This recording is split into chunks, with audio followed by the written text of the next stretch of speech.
എന്തായാലും ഈ പയ്യന്മാരെല്ലാം കൂടെ ചേർന്ന് ചേച്ചിക്ക് ഒരു സമ്മാനം മേടിച്ചെന്ന് ഞാൻ ഒന്ന് ഔപചാരികമായി കൊടുത്തോട്ടെ. അപ്പൊ എല്ലാവരും കൈയടി തരണം.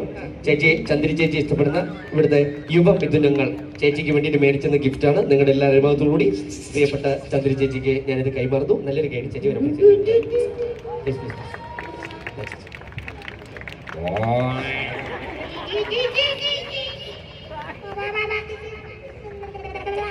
അവൻ തന്നെ സെലക്ട് ചെയ്തതാണ്, കണ്ടറിയാം. അണ്ണാ ഞാൻ ഇതിട്ട എങ്ങനെ ഇരിക്കും അണ്ണാ? നീ ഇതിട്ടാ എങ്ങനെ ഇരിക്കുമെന്ന് എനിക്ക് ഏകദേശം മനസ്സിലായി. പക്ഷെ നീ ഇതിട്ടോണ്ട് ഇവിടെ നിന്ന് ഇവിടത്തെ പയലുകൾ എങ്ങനെ ഇരിക്കും അതല്ല പറഞ്ഞത്. ഇത് ഞാൻ ഇട്ട എങ്ങനെ കാണാൻ എങ്ങനെ ഇരിക്കുമെന്ന് കാണാൻ. തെങ്ങിന്റെ മറവിൽ അരിക്കൊമ്പ് ഒളിച്ചിരിക്കണം. നിങ്ങൾ കൂടുതൽ കളിയാക്കാൻ വേണ്ട. എന്നെ ഇഷ്ടപ്പെടുന്ന പൈലുകൾ എനിക്ക് സമ്മാനം കൊണ്ടത്. നിങ്ങൾ ഇത്രയും കാലമായിട്ട് എനിക്ക് എന്താ